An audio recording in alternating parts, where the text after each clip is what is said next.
Hello, everybody. Welcome back to the What's on Your Mind podcast. I'm your blessed and grateful host, Anthony Brenton, and I am so grateful and thank you for you all for tuning into this episode. Today, as the title reads, I just want to discuss just exactly what a culture vulture is and the sort of detriment it could have for the Black community and for Black entertainment as well. And coincidentally, it's been a year since the entire battle with Kendrick Lamar and Drake started, where Kendrick dropped the Like That verse and he started the entire battle, or he initiated the battle. And one of the things that really opened my eyes that happened and occurred during the battle, something that transpired, was really just the difference in how Kendrick Lamar and Drake represent themselves and represent the Black community, at least in my lens. Because up until the lawsuits, which I'll definitely talk about in a few minutes, up until the lawsuits, I was a big Drake fan. I was someone who felt that Drake was a very versatile artist, and whether he had assistance in the writing or not, he could rap really well if you need him to. He can make a hit if you need him to, and he can collaborate with anybody if you need him to. But as Drake's career went on, and especially once the battle emerged, something that was pointed out and Kendrick really strategically poked at was how Drake has been a problem for the Black community and for the rap community. In the third verse of Not Like Us, Kendrick talks about how Drake has the slave lines. The exact lyric goes, doom. Oh, I'm thinking of the wrong instrumental from TV off. They not like us. Once upon a time, all of us was in chains. Homie still doubled down, calling us some slaves. And not only did that stand out for Kendrick to use in the battle, when looking at Drake's role in hip hop, it's very interesting because even though he didn't even start off in hip hop, he transitioned smoothly and he used hip hop to bring his career to heights that some people will never reach. But when I listen to albums like a Take Care, or when I think about how Drake has beef with people like Pharrell and Serena Williams, you start to see a drastic issue here. And especially with Drake's relationship with Black women in general, I feel the biggest difference between someone like a Kendrick Lamar and a Drake is, especially recently, Kendrick Lamar has put Black women on a pedestal, whereas Drake has sort of taken Black women down. And it's why, unfortunately, I would put Drake under this lens of a culture vulture, especially recently, because he's had lines, multiple lines about American slaves, whipped and chained you like American slaves. I mean, rapping like you trying to get the slaves free when you talk about Kendrick Lamar. And at the time of those lyrics, at least for me, I didn't really think in depthly as to how problematic lyrics like those could be. And especially when Drake goes out on a limb and denounces hip hop and says hip hop is in a weird place right now, goes on a stream with somebody like Aiden Ross, who's, while I don't watch his content, someone who's, for lack of better words, hasn't represented content creation in the best way, at least in my opinion, with the things he's done and said. Aiden also agreed, to my knowledge, if I'm not wrong, that he's someone who also just felt hip hop is in a weird place. And for Drake to be someone who's from Canada and someone who initially isn't part of the culture and came into the culture, when you have multiple moments where he's degrading Black women, talking about how Serena's husband is a groupie for no reason, and sort of constantly portraying this, especially recently, anti-culture movement. Whereas Kendrick Lamar, before I even started this video, I was listening to Luther, and I've had the take that that song is probably one of the best R&B songs in the last 15, and if I want to push it, 20 years, but I know that'll trigger some people in the comments, especially people older than me. But while it may have obviously been strategic with the beef going on between Kendrick Lamar and Drake, I love how Kendrick Lamar has put Black women to the forefront. He's brought SZA on tour. One of his biggest songs from the GNX album includes SZA and includes SZA on multiple tracks even. And it was very eye-opening that Drake chose, and this isn't the first time he's done this, Drake chose to make targeting a black woman his main strategy in the rap battle, where he talked about how Whitney may have did infidelity and cheated on Kendrick Lamar. Kendrick Lamar's key is not his. He called Whitney a B word. He called Whitney a bitch many times. Shake that ass, bitch. Hands on your knees. Like, it really drove home this eye-opening thing that Drake low-key might be a misogynist. Like, misogynist or narcissist or whatever ist word you want to add. It's very eye-opening to unfortunately see that Drake has really been something that's taken away from the culture, rather than instead of adding to it. And one of my favorite lyrics I've ever heard in hip-hop, and my favorite lyric from the GNX album, is when Kendrick Lamar says, "Don't let a white comedian talk about a black woman, that's law." And while Drake is someone who, especially recently, whether it's suing after a diss track, and even though he did the exact same things to Kendrick Lamar in Family Matters and initiated the diss tracks and push-ups, and in an AI track expressed that, oh, talk about how you like little girls, Kendrick. Like, even though Drake did all that and made himself look pretty foolish, one of the main topics and talking points for this video would definitely be someone like Andrew Schulz.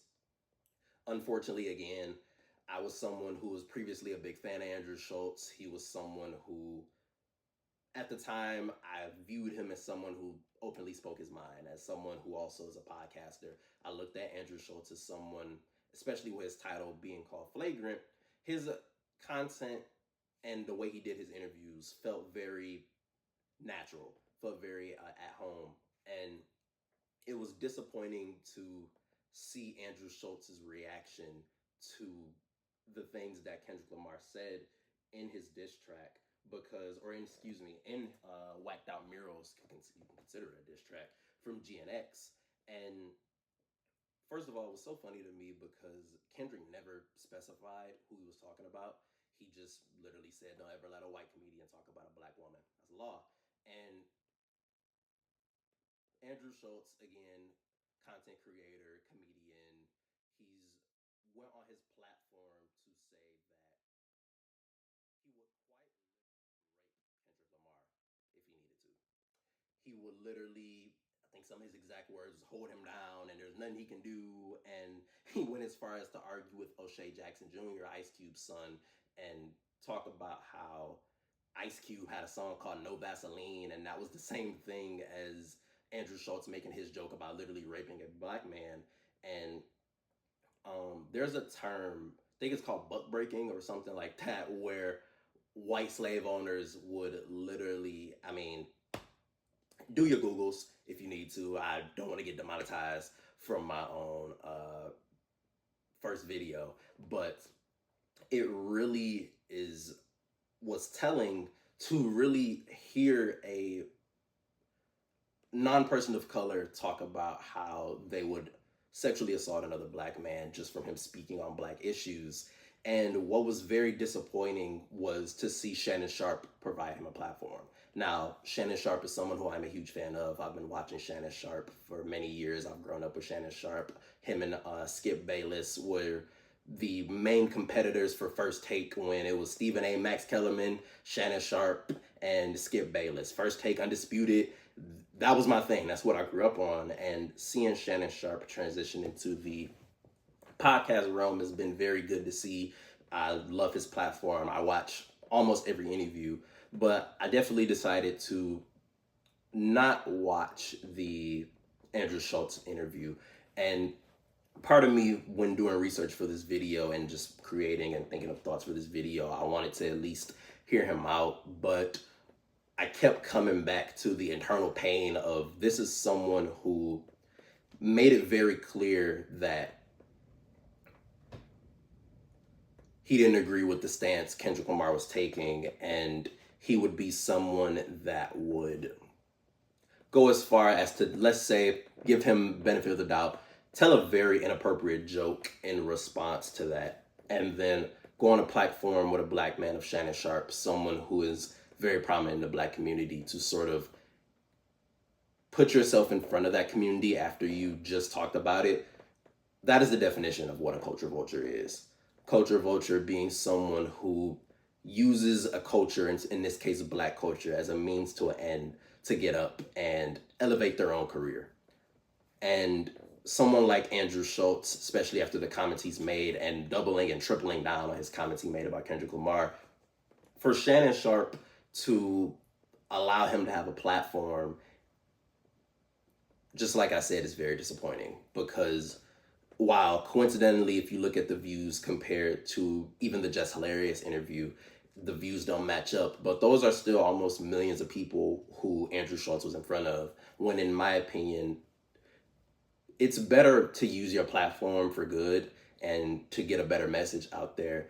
And when you give someone like Andrew Schultz a platform, it really sort of automatically divides your fan base as a black creator, because there was one of my mutuals, hopefully I'm not saying your name wrong, Jalopy, but I think Jalopy Bungus or something on Twitter. He's a content creator, battle rapper, really good rapper. Go follow him. I'll make sure to probably tag him if I post a clip of this. But he watched the Andrew Schultz interview and talked about how it was actually pretty good. And myself and a lot of other black creators commented on how, like, yeah, that wasn't really the vibe. Like, we ain't going to watch that Andrew Schultz video. And no disrespect to Jalopy, no disrespect to Shannon Sharpe, it's just really disappointing when people like Andrew Schultz can constantly maintain a platform and get in front of black eyes and is able to still not be reprimanded for the things he's done.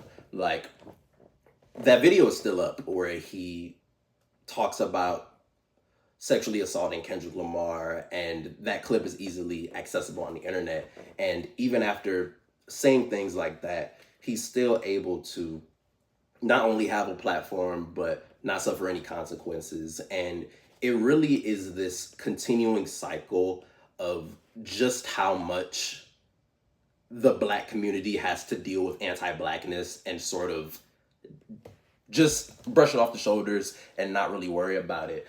I have my notes over here, and there was a tweet I saw. I'll make sure to shout out.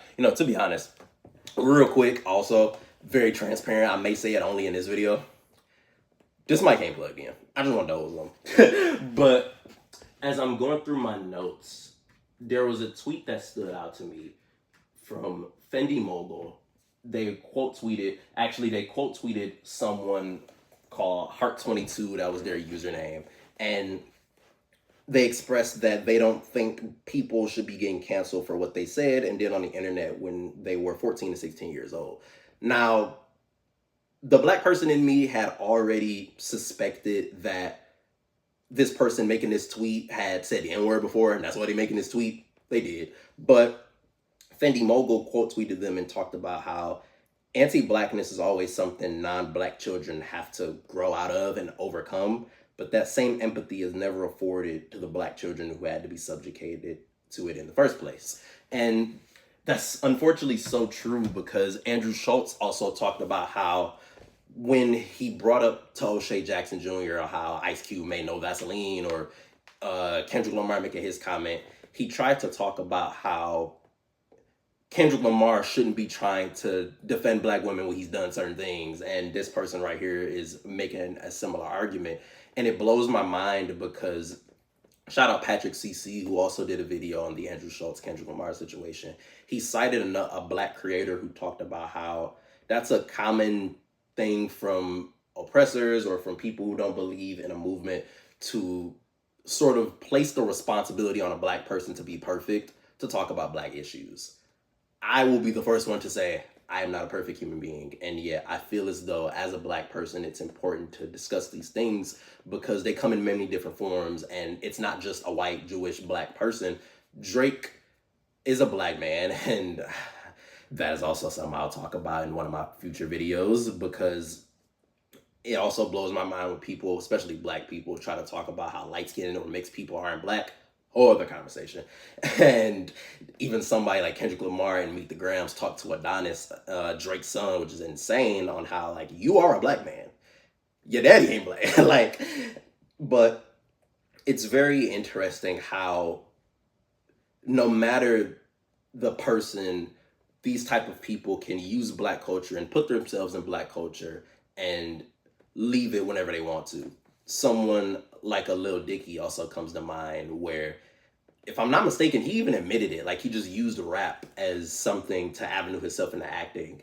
And on the surface, while that isn't a problem, at least in my opinion, like, you know what, if you want to do this thing and then you pivot to another thing, that's cool. But when you take of the history of what hip hop has meant to Black people and what rappers have done for hip hop and for the Black community, and when you see a white artist who comes into hip hop one moment and leaves another, it sort of just leaves a bad taste in your mouth. Like, Post Malone is also another someone that I would cite as someone who, I mean, we literally let him get away with calling himself White Iverson, and yet now he making country music, and it's just like, this constantly keeps happening, and we as a people keep allowing it. Another person, Tommy Richmond, I never represent, baby. Like, that was my junk. I ain't gonna lie. And then I see him on Twitter, bold as day, I am not a hip hop artist. But your biggest song was a rap song. And then he went to go, after that, make another rap song. Like, it really, like I've said so many times, it's just mind blowing how we can constantly, as Black people, we could be the model and blueprint for everything. We could have the clothes, the hair, the body, the entertainment, the talent, and it's deemed as demonic or evil or ghetto or woke when we live in these things and thrive in these things. But when someone outside of our community does these things, oh my God, that's so innovative. Like, I can't, but like, they really try, and shout out to Travis Kelce, they really tried to give the fade to Travis Kelce. Like, and shout out him because he was one of the first people to be like, no, this is just a regular haircut. They called the fade a common Black hairstyle where you just cut off all your hair, you got the taper side of your hair tapered and cut. They tried to call that hairstyle the Travis Kelce. And episodes like these are what I'm recording as why it's so important. Examples like that are as why this episode is so important, because it's very easy to lose receipts and lose the plot and lose the understanding as to where a lot of these things came from. And another person that I want to discuss in this episode and in this discussion, coincidentally being one of Drake's soul fans, biggest stan, biggest meat rider, DJ Academics, where his whole idea and his whole thing was profiting off Black Death. If you aren't familiar with DJ Academics, he is a content creator who got his big break with the title, with the channel War on Chirac. And he did a lot of coverage on pretty much the Chicago killings that were going on from, I think, the early drill days, covering people like Lil Durk. And by the way, wow, just like I mentioned about Clarence Thomas, Candace Owens, people like Lil Durk and King Von can also get their own videos and own episodes, because they've been just as problematic to Black culture as the DJ Academics, the DJ Vlads that I'll talk about, the Drakes. But they literally killed other Black people. So, whole other discussion for a different day, with DJ Academics being someone who capitalized on Black death and pivoted to the content he is now. It really just continues to put this bad thing in the Black community and the atmosphere, because DJ Academics is a Black man, but not only did he blow up using Black culture and he just talking about the worst parts of Black culture, he still has a platform and still is someone who talks badly on Black women, has put his hands on women before, got into arguments with a lot of Black figures, and he never seems to understand just the problem he does with creating the audience he does and the way he does. Because, as you can probably tell, I'm not a fan of DJ Academics at all. I've called him out on previous episodes of mine before. And whether it be him saying and talking sexually to little boys, yes, that's true. So I called him Acadiddy. Shout out Screwface John. War on Chirac. And even currently, during the Drake battle, he tried to, so weird, defame Kendrick and take Drake's side. And it really just opens my eyes to people like him and a Trap Lord Loss and a DJ Vlad, where they focus on the worst parts of Black culture and call themselves hip-hop analysts and hip-hop journalists. And as somebody who's attends Michigan State and is very close to getting their bachelor's degree in journalism, it's very disrespectful for the people like DJ Academics and Trap Lord Ross to call themselves hip-hop journalists, at least in my opinion, because I heard FD Signifier say this as well. He said he heard it from somewhere else. They're just Google snoopers, where they, especially a Trap Lord Ross, one of his biggest videos is calling King Von a serial killer. And throughout the entire video, I actually watched the video, he portrays King Von, as I said, as a serial killer. And while I definitely said King Von can get his own video, to only highlight Black death or to only highlight the problematic issues on Black culture and sort of put yourself in a position, especially as someone who's not Black, as someone who's informing, it really, some people call it federal. I'm not even going to go there. I just feel it paints Black culture and Black people in such a negative light. Media, and as someone who's a part of the media, as a literal journalist, I feel we have a responsibility to make sure we tell the story in the most positive light possible. People like DJ Academics will throw themselves under the mud on their own, whereas I feel like as a job, as a real journalist, we're laying the facts out there. Unfortunately, it is a fact that Academics has talked sexually to kids. Unfortunately, it is a fact Academics started his career on the War of Chirac, and for long as he did, still been a bad figure in the Black community. And those are not only our facts, those are things that they are constantly still doing.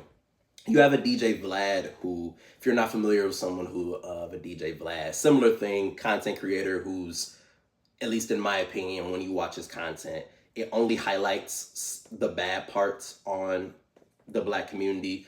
And he had initially had an interview with Marlon Wayans, very famous actor, Black actor, and he got very big-headed and felt as though he wanted to interview with Marlon to describe the situation. He wanted to interview with him, and Marlon had turned him down, and he felt like Marlon Wayans would, and apologies if any wrong pronunciations, he'd never be able to succeed without me. He'd not go, or I don't think he said never. I think he said he's not going to pull the same views as he would if he went on another platform.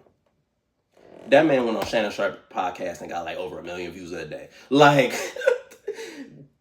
the constant thing I'm trying to run home in this conversation is it's okay to allow anyone, Black, white, Hispanic, anything, to talk about Black culture and hip hop, at least in my opinion, and some people even disagree with that, understandably so.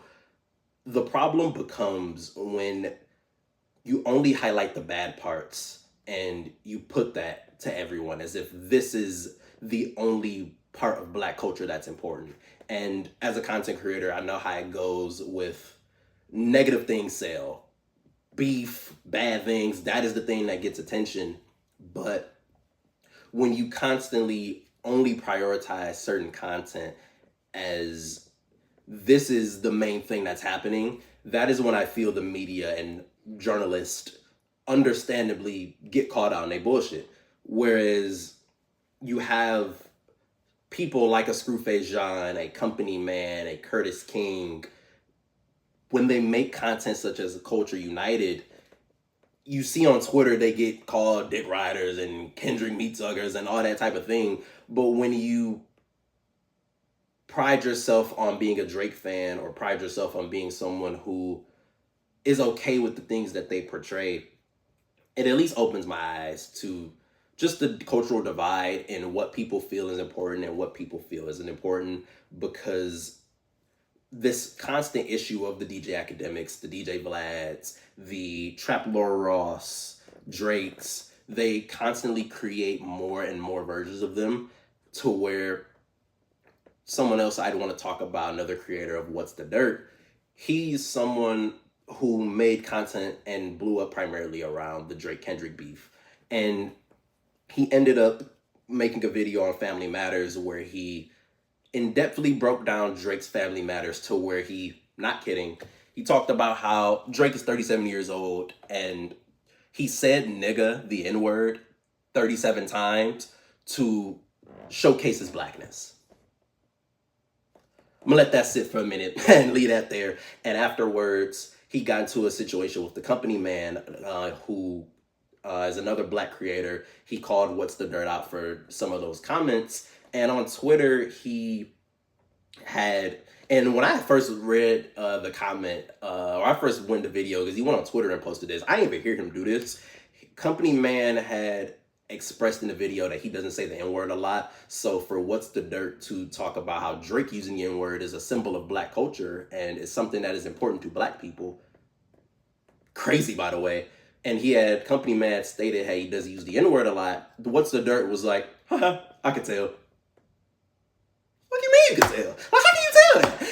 How can you tell when another black person, just from the way they speak or the demeanor they have, you can tell they said the N-word a certain amount. Like, that blows my mind. And it really showcases how if we continue to allow people like this in our community, they will constantly just really suck. And unfortunately, these are people with very huge platforms. I am someone, this will be my first YouTube video published other than my intro, and they have way bigger platforms than me. They could have their fan bases come at me or whatever. And while again, like I state, I'm someone who also wants to blow up on social media and blow up on the internet. The problem isn't them starting the platform. It's how they're using the platform, how they use the platform. And unfortunately, when we have someone like a Shannon Sharp who invites those type of people in, it creates and continues this cycle of black culture and hip hop being something that's used as a toy or used as something temporary when it's, as I've stated, something that's very, very important. I'm a very big Screwface Jean fan, and he talks about protecting hip hop culture and how he feels, and I also agree, hip hop is a sport. On how, if you look up the origins of hip hop and rap, it was made for an avenue for black people to be able to tell their stories. You have people sometimes, especially people who aren't black, they complain on how rappers use the N-word a lot, or how it's just, I've heard people say mainstream rap is just violence, killing, and sex. And while that is very racist outlook on that, because it only highlights one part of black culture and one type of music and groups it all together, some people had to go through those things. Like, a lot of people are from neighborhoods where they didn't have the choice to be violent. They didn't have the choice to be in a war on Chirac. They didn't have the choice to tell their stories in the way that they wanted to. So they created rap to talk about how they unfortunately had to sell drugs to get their mom a better house, or how they had to unfortunately fight or even worse, kill someone to protect their own. These are things that black people genuinely go through. And when you have a Post Malone, Lil Dicky, Andrew Schultz who may rap, or even a Drake who may rap or talk about certain things and not only didn't live those things, but also portrays them in such a bad light, it takes away the voice that black people have so desperately been trying to fight for.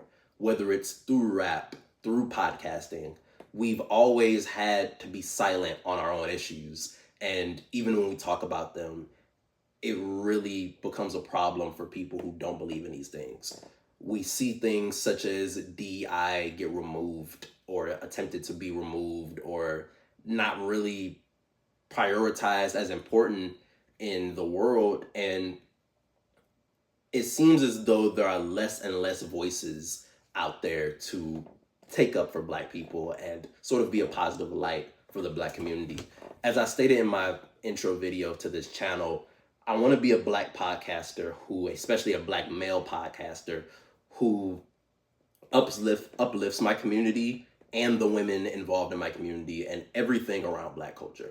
Because whether you get the DJ Academics or the fucking Fresh and Fits, you see just how much they, even though they are black, they don't choose to represent black culture. Some similar like a Drake, but at least Drake hasn't gone out of his way to talk badly on women, especially black women like a Fresh and Fit, or put their hands, or my knowledge, put their hands on women like DJ Academics. And it really drives home this idea that, at least in my perspective, black culture and these things aren't as important as they should be. And not only does that break my heart, it really frustrates me when I try to go on the internet and I don't see a lot of people who look like me, black man, hand tattooed, dreadlocks, actually loving being black and highlighting the good and the bad and talking about how black people have had to get through these things. And even if we live in the worst, and even if we, like a King Von and Lil Durk, are being detrimental to our own community, people like a Von and Durk, from my interpretation, didn't have a choice. They were born into a culture that set them up for failure. I'm gonna, after this, talk about Sexy Red and how women in the media and entertainment and hip hop are portrayed. And you would get the urge to instantly call someone like a Sexy Red ghetto or any of these things not okay and not right, when us as black people were born into these positions. Someone like a Sexy Red, regardless of the type of content and way she portrays herself, that's genuinely all she knows. When you watch my video, I'll talk about how Sexy Red has also been someone who's sexually assaulted, grew up in St. Louis, an area that suffered from redlining. And when you have the inverse of a culture vulture of someone like a DJ Academics, DJ Vlad, who only highlights those bad things, it shows that that is all, or it comes off and appears as though that is all black people can be. That's all they come from. That's all they choose to portray in their own light.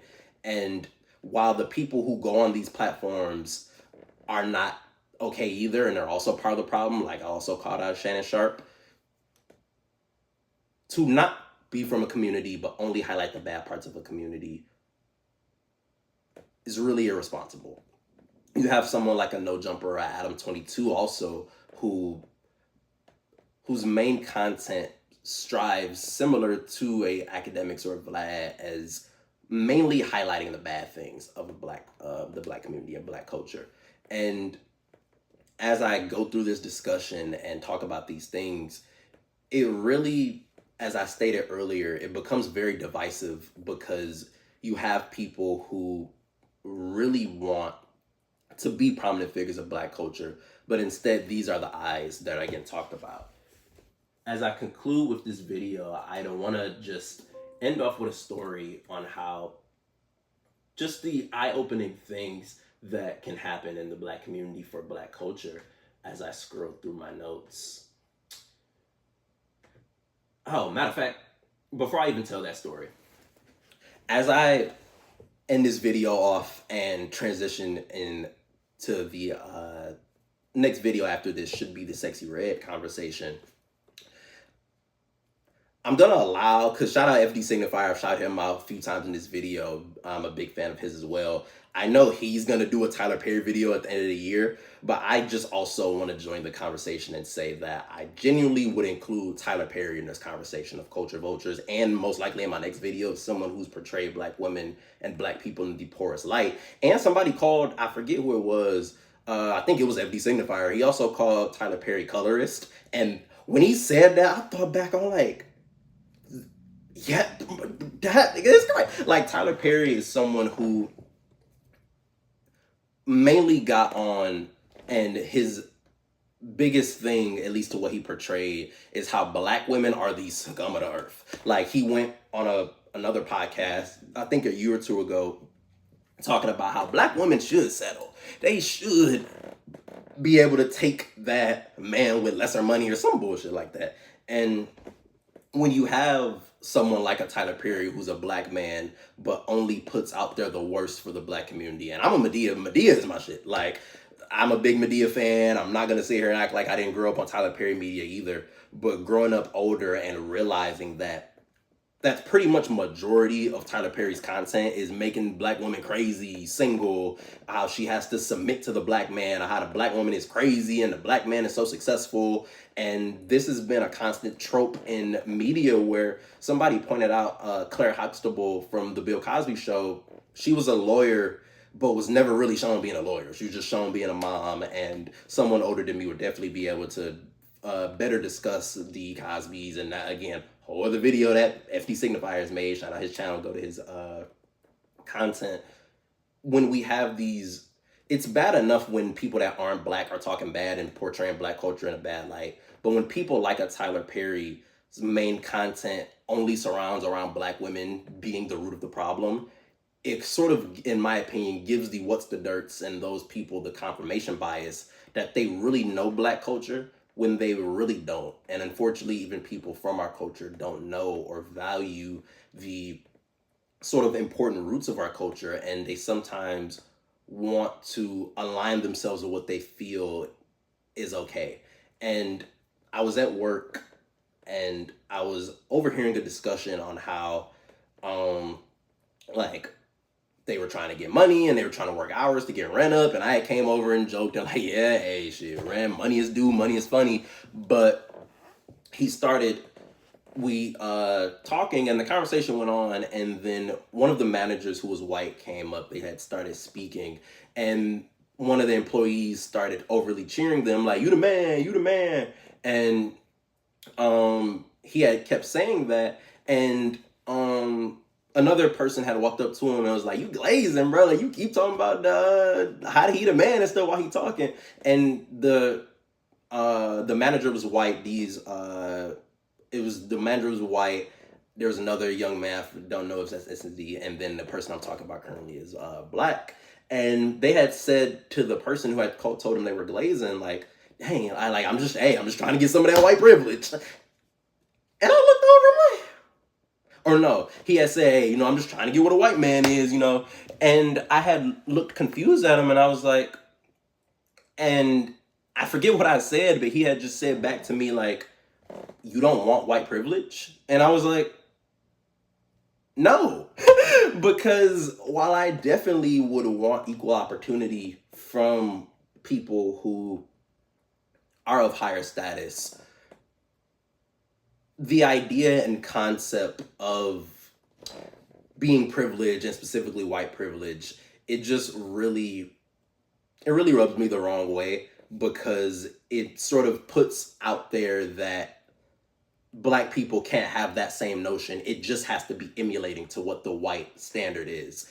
And it's why when we have these conversations on culture vultures or these things, it really just gives a bad portrayal to everyone, because everyone isn't like an Andrew Schultz. Everyone isn't a What's the Dirt. Everyone isn't a DJ Academics. But it really sort of tears apart the idea of what black culture is supposed to be, and people who aren't black showcase what they feel black culture is to them, and it usually is always the negatives.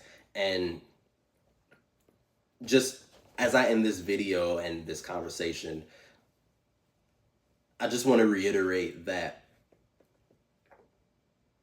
I want there to be more black voices out there, more black voices that talk about the positives of the black community. And as I stated in the beginning of my video, I am so grateful for any audience that I can build. As I've made it clear, and as you'll see from my content, this is some of my first videos ever made. And I want to look back on conversations like these and hope that the people I talked about in this video do a little better.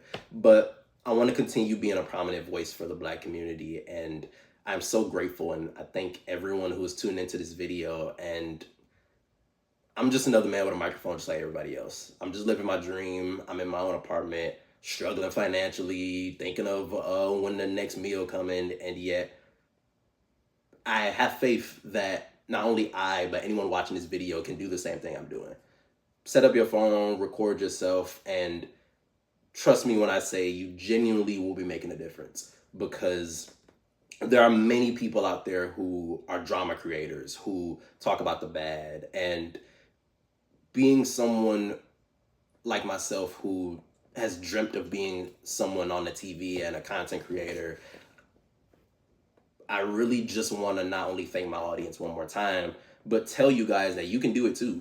Y'all can be you content creators. I talk to some of my friends who I feel are better creators than myself, who don't post this consistently, and tell them that they're the ones who could be big. And I'm just genuinely hoping that I could be similar to an FD signifier, or be someone in the Black community.